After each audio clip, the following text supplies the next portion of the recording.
نو د ګناهونو په وجه نن د رزق دروازې خلقو باندې بند دي،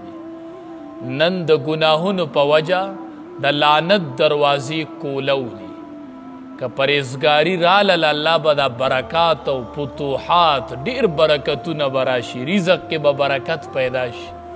خوشحالی به راشي او د رزق دروازې به الله کولو کی. حدیث مبارک کې راځي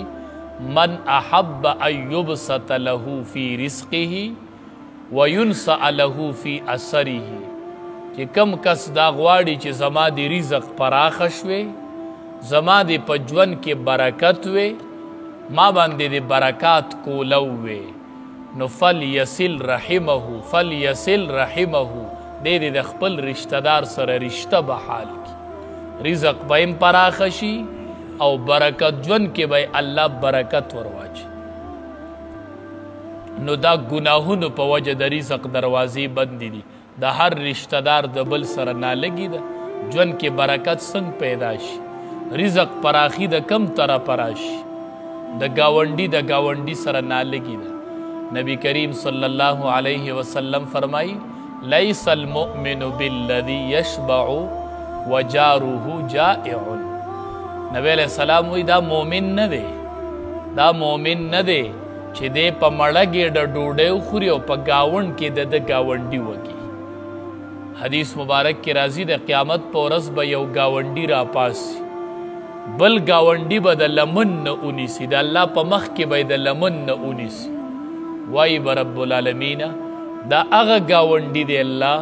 چې د ضرورت نه سیوا سیزو او ما ته حاجت و د مال نه راکړه، د ضرورت نه سیوا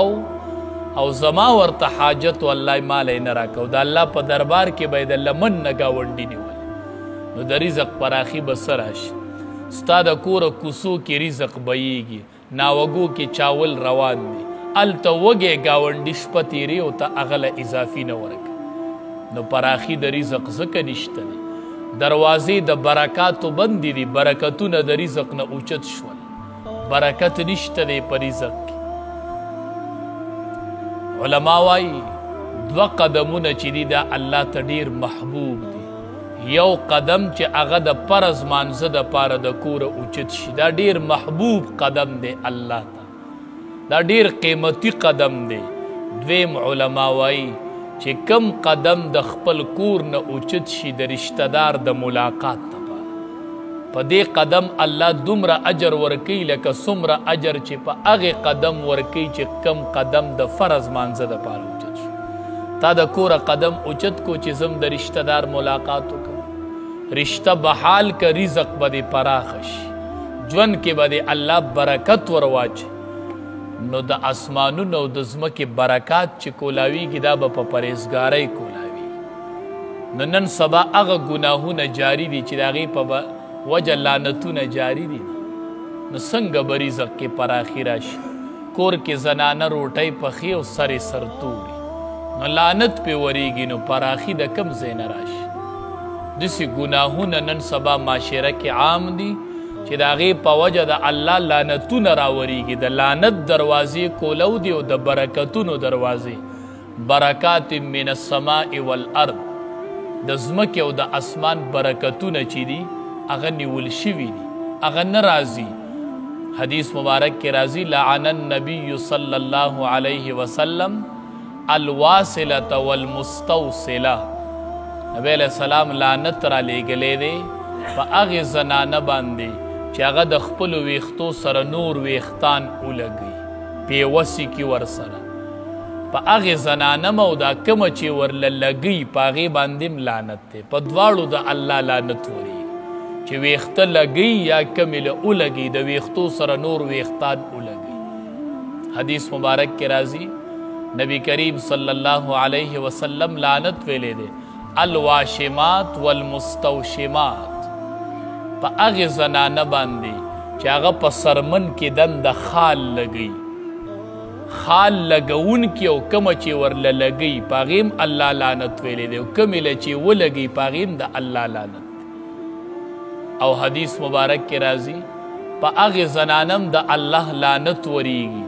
چې هغه وروځي اوباسي او دا نری کوي، په دې سره خلقت د الله بدلیږي د الله په پیدایش کې تبدیلی راځي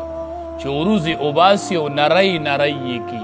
که ورله نری کوي او کمې له نری کړي په دواړو د الله لعنت ورېږي نو داسې ګناهونه معاشره کې شروع دي چې په هغې د الله لعنت ورېږي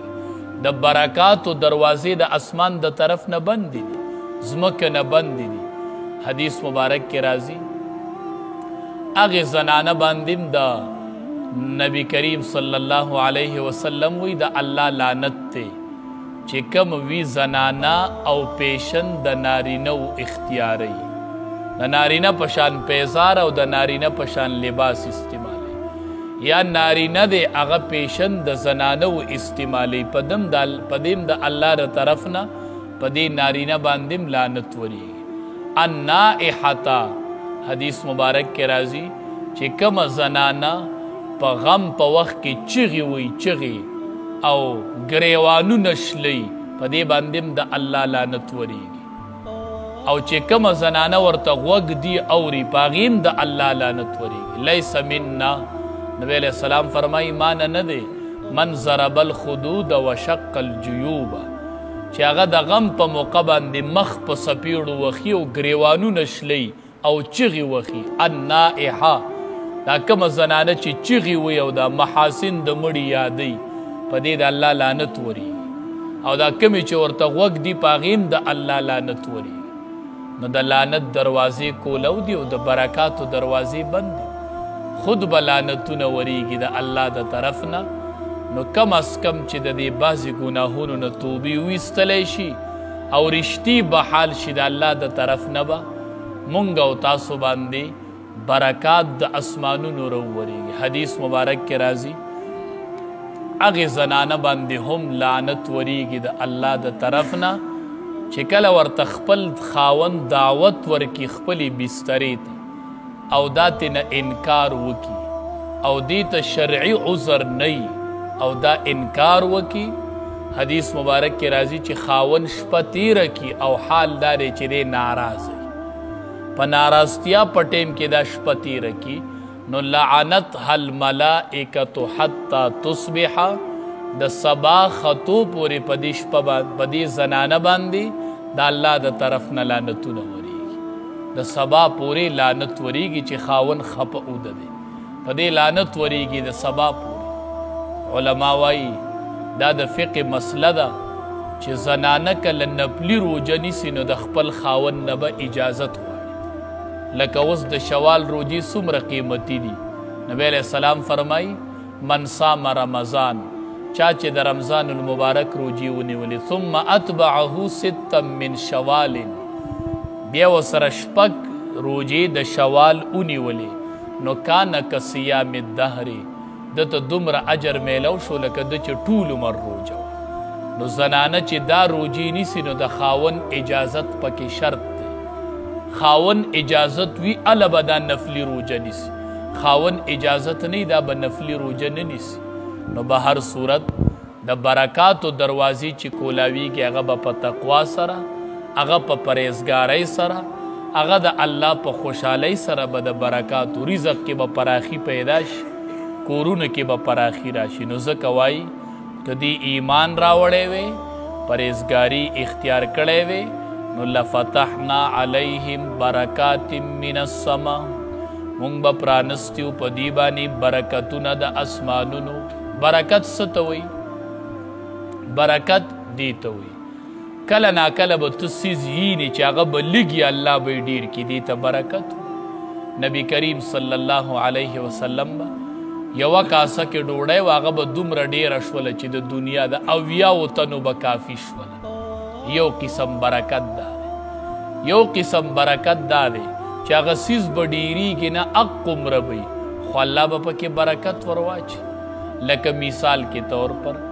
یوه ګنټه ټیم به الله به پکې تاله برکت ورواچي ته به پکې د 2 او د 3 ګنټو عمره عبادت وکړي نو کله به ظاهري طور د څیز هغه زیادت راځي کله به زیادت نه راځي هغه څیز به اقمرئ خو الله به پکې برکت ورواچي ته به یوه نوڼۍ ډوډۍ وخورې الله به پې تا موړ کړي دې ته برکت نوڼۍ به یوه او الله به تا موړ کړي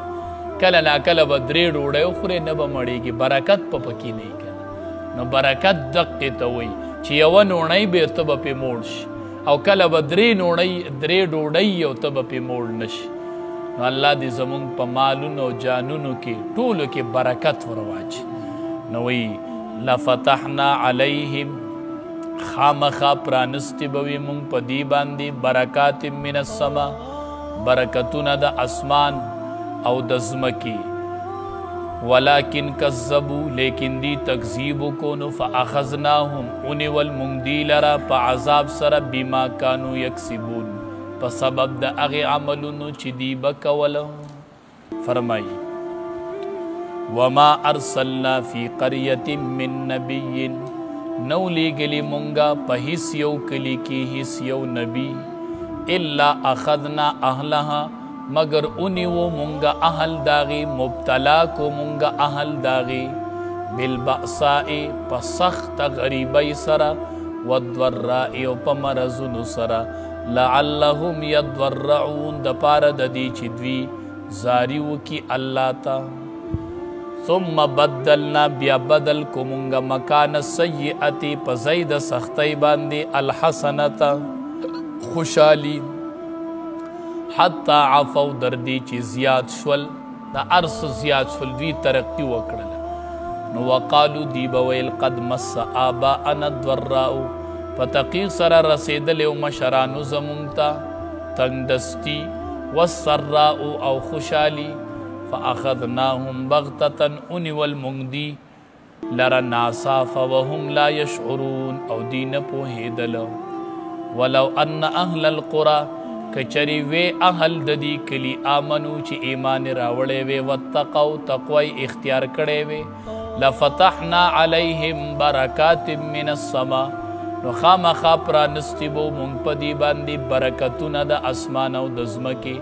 ولیکن کذبو لیکن دی تکذیب کو فاخذناهم انول مونگدی پا عذاب سرا بما کانو پا سبب دا اغی عملونو یکسبون چی دی بکولو